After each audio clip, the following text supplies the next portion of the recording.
Strong season? Check. Playoffs? Check. There's really only one thing left on the wish list for Santa. The problem is it can't be granted until February. What's up, everybody? Welcome to another episode of Lombardi Time Brews. I'm your host, John Dowray. Today, we are reviewing Packers versus Saints. Just a brief overview today. It is Christmas Eve, after all, looking at who are the shout-outs and the get-outs, the exemplary performers, and the ones that maybe need to try again another day. So let's just start here. 34-0. First shutout of the NFL season. If you would have had a bet placed back in August about which NFL team is going to get the first NFL. No one's put money on Green Bay. Come on. Very few of you are putting money on Green Bay, right? But hey, here we are. They logged the first shutout of the season. This was a truly resounding, complete victory by the Green Bay Packers. Yes, it was against a team in utter despair, a team that is broken across the board. There's no denying that. Still, I don't care. You play who's on your schedule, and this was an absolute domination for 60 minutes by the Green Bay Packers. It was not perfect, and we'll get to that. They could have put up 50, but still pretty dang good. And boy, the defense, they were certainly trying all the way through, right? Like, they wanted that shutout. You could tell. Luckily, it worked. So let me just give you a couple general notes here before we get into the true shoutouts and get-outs. One, Christian Watson and his knee injury that was sustained. Turns out, not much of an injury there. Matt LaFleur at the podium earlier today actually said that it turns out it's more like just a bruise. And he actually has a good chance to play this week, assuming the knee can function and bend and all that stuff. And I can already see it coming. If we get to the weekend and Christian Watson can't go, people are going to fall back on that bruise line. Look, y'all, when you bruise your knee in certain places and it swells up, you physically can't bend it. Now, I know the NFL player, they can get certain injections, whatever. If the knee can't bend, he's not going to play. It's just going to be that simple, right? So, but besides that, we got some really good news here. Doesn't look like it's a major injury at all. Bruise, good chance to play this week. Next, for those worried about Josh Jacobs and his injury, there isn't really one. He's totally good to go. He was told in the game last night by Matt LaFleur that if they got up a certain amount, that he would be rested for the rest. Then they just kept on scoring. He got some well-deserved rest. Bullet point number 3, the Packers' spot in the playoffs is secured. They are officially playoff bound. That, of course, because of the win over the Saints, they have clinched a playoff spot. The real question now, with the division being out, with home field advantage being out, now it's just a question of seeding. Are you going to be 5, 6, or 7 as one of the wild cards? Ideally, you don't want to be 7, right? Because if you're seed 7, that means your first playoff game is going to be on the road to Philly, maybe, depending on how it all shakes out. Maybe Detroit, maybe even, God forbid, Minnesota. So you don't really want to be 7. Versus if you're 5 or 6, you're probably going to be on the road in Atlanta, maybe against the Rams. Those are a lot more palatable for round 1. So Packers just need to keep on winning. Commanders put a little bit of pressure on them. Packers need to keep winning. Just keep their spot in at least 6. All right, so let's do it. The shout-outs. Now, I'm going to keep this overall brief. The game was ground and pound. Ground for the offense, pound for the defense. That's not exactly what the coiners of that phrase had in mind. Packers took it in a different direction. So shout-out number 1 goes to Keyshawn Nixon. Look, his improvement as a corner this year, it's been pretty phenomenal. He is tackling better this year. He is playing far more confident. And all of this after an unexpected switch to the boundary from the slot. And the thing is, too, I'm not sure we've seen this smooth of a blitzer out of the cornerback spot in quite some time in Green Bay. I know there was the one yesterday where you got a little hesitant there, but ultimately he is smooth, he is fast, and now he's tackling very well. The options that Jeff Hafley is going to have once Jair Alexander returns, you've got Nixon, Ja, Valentine, all as your boundary corners. You can do a lot worse. It's a group that can survive a deep playoff run once Jair comes back. Next, Zane Anderson. The man gets his first career start. Not only that, he wound up getting his only target of the game, had his first pass breakup of the year, and his first interception of the year. So he didn't completely fill the stat sheet, but hey, in your first career start, if that's what you do. Not too shabby, right, for Zane Anderson. Also, I don't want him to do this, but just a word to the wise. Zane, you might as well retire now. It all goes downhill from here. There's no better option than to retire with first career start, like first target in first career start being a PBU and a pick. It's all downhill from here, Zane. But he's looking like the real deal at safety. And that means that depth in that room gets all the better for it. Number 3, Edgerrin Cooper. As someone who did fill the stat sheet, Edgerrin Cooper finds himself here again. Maybe X, maybe Ja because of how Hafley calls the defense when he's around. But honestly, it's really difficult to think of a single player who makes the entire defense around him better just from being on the field.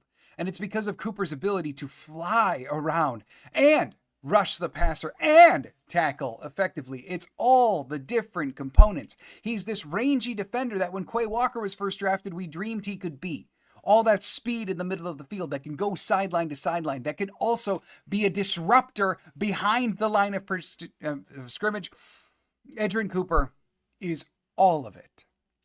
And I saw a tweet earlier too. I'm sorry, I don't remember who, so I can't credit them. But someone was saying, maybe since 2014, the year that Clay Matthews had a kick inside for a year, have we seen this good of linebacker play in the middle of the defense?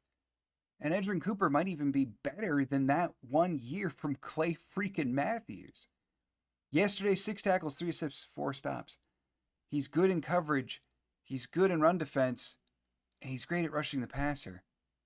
It's a complete game. His impact as a rookie is tremendous. And you see how the entire defense around him is just that much better when he's on the field. Next up, Brenton Cox Jr. You expect Rashawn Gary to rack up the pressures. But Cox, he's showing he can be a regular contributor opposite Gary. Last night, he had 5 total pressures. He turned those 5 pressures into 1 sack, 1 hit, and 3 hurries. And it's not just this week either. Does he have a sack every single week? No, but the numbers are beginning to pile up, and the consistency is coming with it. He also had 2 stops in the game, not a single missed tackle. So yeah, there's still refinement necessary. His run defense decision-making sometimes looks like the bad version of Quay Walker. I get it.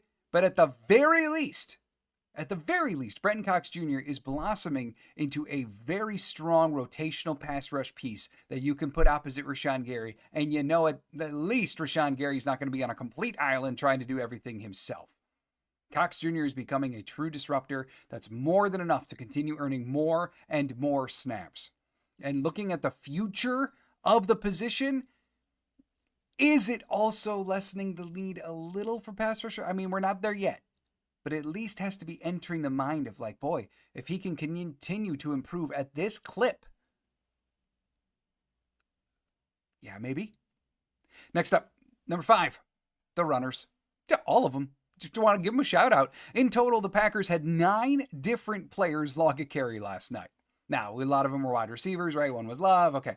But still, those 9 different ball carriers rang up 39 carries for 188 yards and a 4.3 average. Plus, each running back scored a touchdown last night. Emmanuel Wilson, Josh Jacobs, and Chris Brooks all got a touchdown. For Chris Brooks, it was the first rushing touchdown of his career. Like, I knew I was happy about that dude for a reason. And the thing is, too, at all last night, did the run game ever look particularly bogged down? Did it ever look tremendously difficult? Of course, there were some carries that like got stopped right away, 2-yard gains, whatever. But there was never like this stretch of time where the Saints were just dedicating to the run and they shut it down.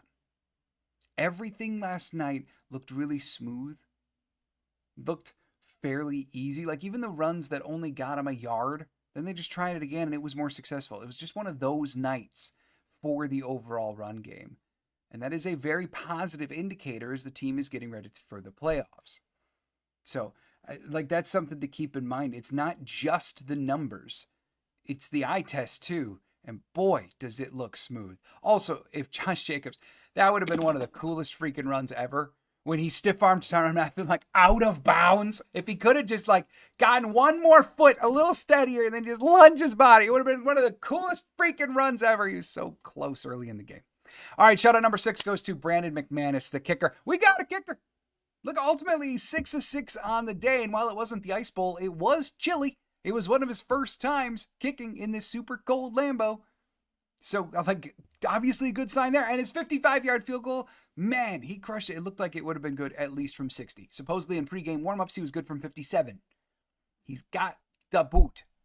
And as an overall Green Bay Packer now, he's 16 of 17 on field goals, 2 of 2 from beyond 50. He's also 27 of 27 on extra points.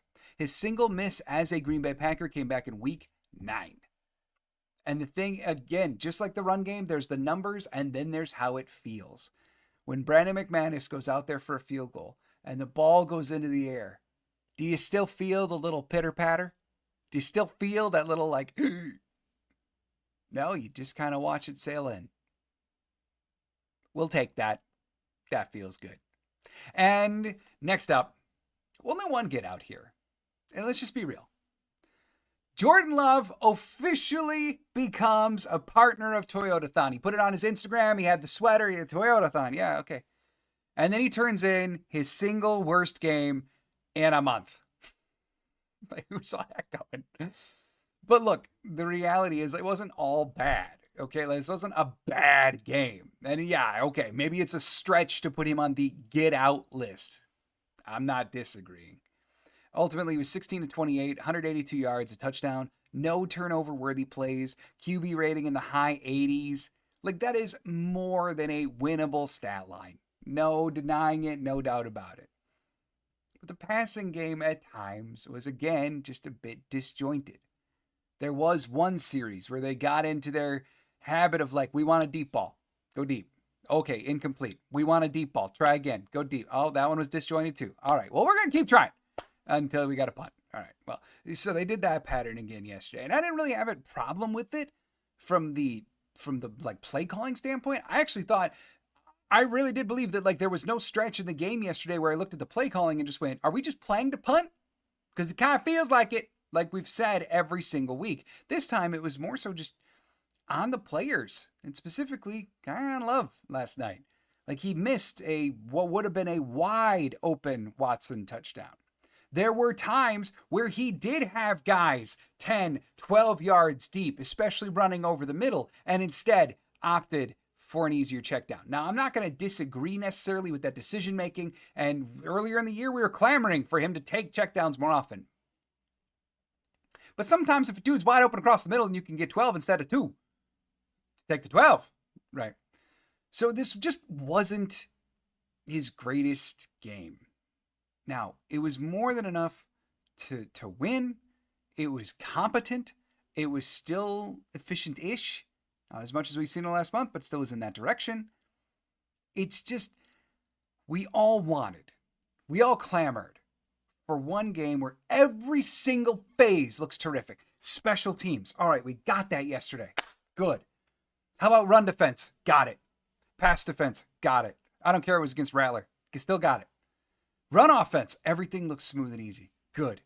All right, pass offense. We're almost there. We're almost there. And what's incredibly encouraging, and I don't want this to be lost in the conversation, and I don't want it to be negative, but what's incredibly encouraging is we can be sitting here talking about how the passing offense is that close. Like, they're that close to really ripping the top open off of it. It's in the get out category, and they won 34 to nothing. Like, your passing offense can be the single worst realm of the game, and you won 34 to nothing. To me, that's a sign of a really, really good football team. Hopefully, an exciting run upcoming. As for, am I worried about what the passing offense did last night? Not even a little. Not at all. They are really that close. Maybe Minnesota's when we see it. But what a win for the Green Bay Packers last night. What a Christmas gift to Packers fans. And now with that, it is time to get on out of here and go start more of the holiday. I do hope it is an absolutely wonderful holiday for you. As I always say with everyone, I just hope it's whatever you need. Be it a time of joy, a time of peace, time of quiet. I understand I have a 4-year-old. Whatever it is, whatever you need, I hope you get it this holiday season. Thank you so much, everybody, for joining me here at Lombardi Time Brews. I'll be back on Friday to preview Packers versus Vikings. Also, don't forget that game has been flexed. It now is 3:25 on Sunday, December 29th. Thanks, everybody, for joining me here. Have a great day. And as always, go Pack, go.